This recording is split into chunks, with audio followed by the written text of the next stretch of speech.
All right, we're gonna make this short and sweet. Let me set this up.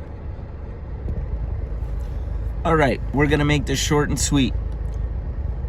I've been going on and off with videos for a while now, and recently I decided to go back and do more videos after the Charles Oliveira-Islam Makhachev fight. So anyways, last Saturday, today's Friday, so not even a week ago, Alex Pereira beat Israel Adesanya. That was one of those fights, like, it doesn't really matter who I think was going to win.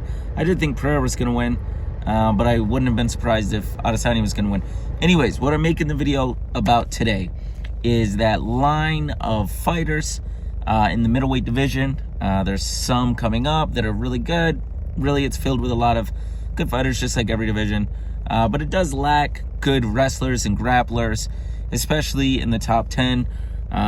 With the exception of Khamzat.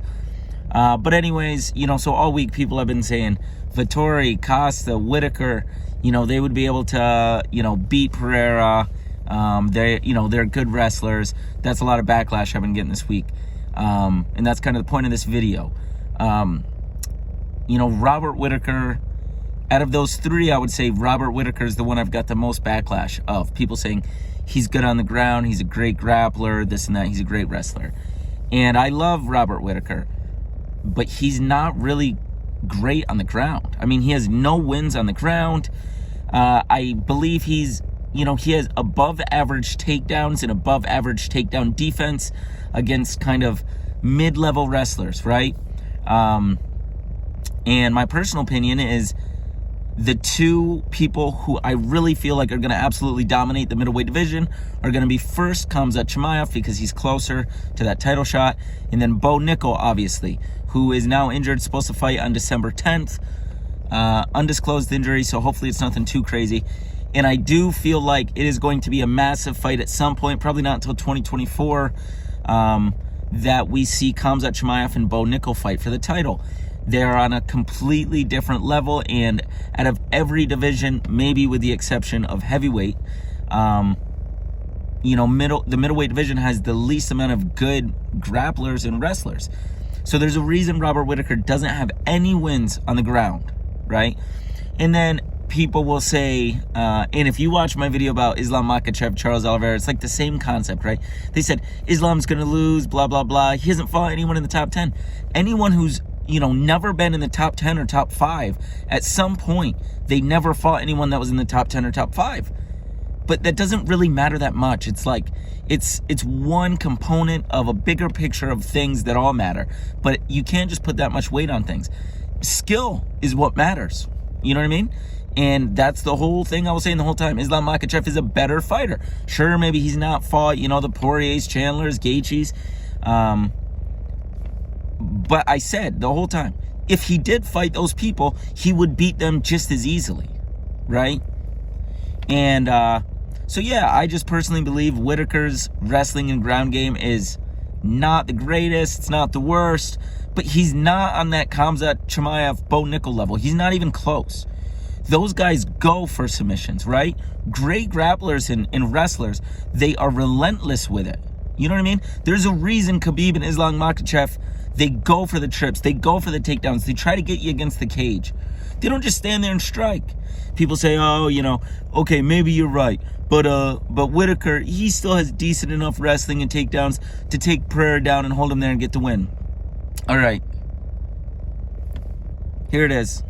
Here it is. This is my thesis, I suppose, of this whole video. If it were that easy for Robert Whitaker to just take Pereira down and he can get the win that way, why did he fight Adesanya twice and lose both times? And he didn't even really try to establish his wrestling. He stood there and tried to strike with him. I don't even know if this fight's going to happen, because now at this point, Khamzat calling out Pereira to fight in Brazil, but I think Pereira's calling out Izzy, and I would understand why.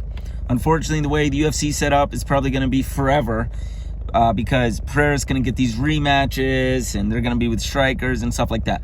But eventually, time will steadily be ticking, and those two that I mentioned, Khamzat and Bo Nickal, will slowly but surely be getting closer to the title, and then we'll get to a point where they won't be able to run from those great wrestlers anymore. They won't be able to.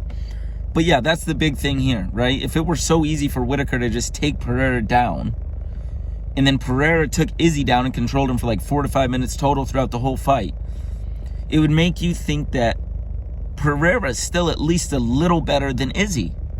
So why didn't Whitaker take Izzy down? Well, maybe he took him down. Point being, right, if he has the ability to take him down, hold him down, get a win on the ground, however it may be, decision win based on control time, so be it. Why didn't he do it? You know what I mean? My prediction, if this fight ever happens, today is, I don't even know, November 18th, 2022. If Whitaker and Pereira ever happens, I'm stating today, Whitaker is again going to try to strike.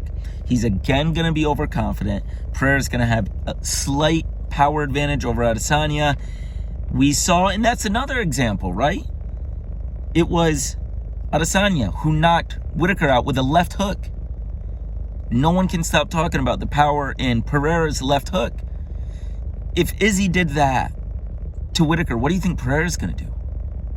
All right. Good day, everyone. Take care. I'll see you later. Goodbye.